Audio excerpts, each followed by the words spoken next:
দুদিন আগেও যারা ছিলেন আওয়ামী লীগের পেছনের সারির স্লোগান দেয়া কর্মী, যাদেরকে কথিত সহমত ভাই কর্মী হিসেবেই চিনত সবাই, আওয়ামী সরকার পতনের পর এখন ভোল পাল্টে তারাই বনে গেছেন যুব দলের ত্যাগী নেতা। বিএনপির নাম ভাঙিয়ে এলাকায় শুরু করেছেন গরু ছাগল মোটরসাইকেল লুটতরাজ। গলার মধ্যে ধরিয়ে এই অবস্থা করেছে। আমার তো সেদের ক্ষেত্রে মেরে নি খারাপ হয়ে গেছে।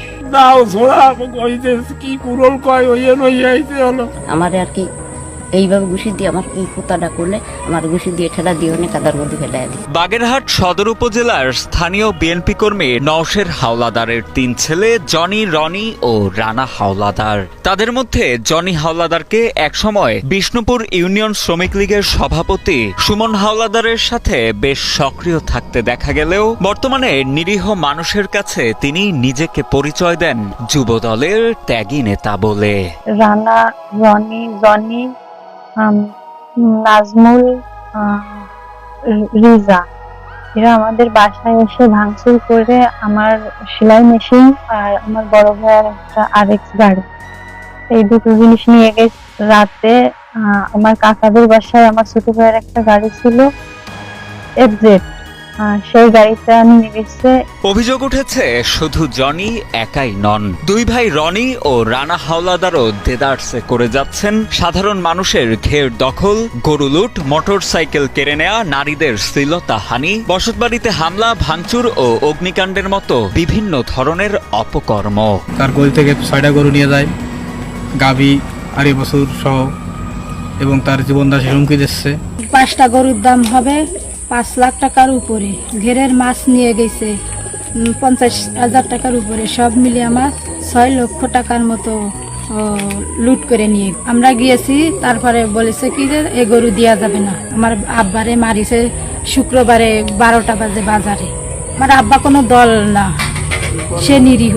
নাম প্রকাশে অনিচ্ছুক কয়েকজন স্থানীয় বাসিন্দা জানান, আওয়ামী সরকার ক্ষমতায় থাকাকালে বিষ্ণুপুর ইউনিয়ন শ্রমিক লীগের সভাপতি সুমন হাওলাদারের ছত্রছায়ায় থেকে এলাকার সাধারণ মানুষ ও জামাত বিএনপির নেতাদের ওপর অমানবিক নির্যাতন চালাতেন জনি হাওলাদার। আবার এখন গা বাঁচাতে যুবদলের নাম ভাঙিয়ে এলাকায় ত্রাসের রাজত্ব কায়েম করছেন অভিযুক্ত এই নেতা। আমাদের গরু নিয়ে গেছে, আমার গালাগালি করে তোলে এসে দাও দেওয়া পরে 3টে বাড়ি দিছে। বাড়ি দিয়ে আমার রাস্তায় উঠে দিয়ে কাইতে বেলা আর ওদিক জাতি হারবি না, আমার বাড়িতে ওদিকে জাতি হারবি না। তারপর ওদিকে আমার বোন বাড়ি চলে গেছে। এ বিষয়ে অভিযুক্ত জনি হাওলাদারের সাথে যোগাযোগ করা হলে তিনি জানান, কখনোই শ্রমিক লীগ বা অন্য কোনো দলের সাথে সম্পৃক্ত ছিলেন না তিনি। এছাড়া তার বিরুদ্ধে আনীত অভিযোগগুলো অস্বীকার করেন তিনি।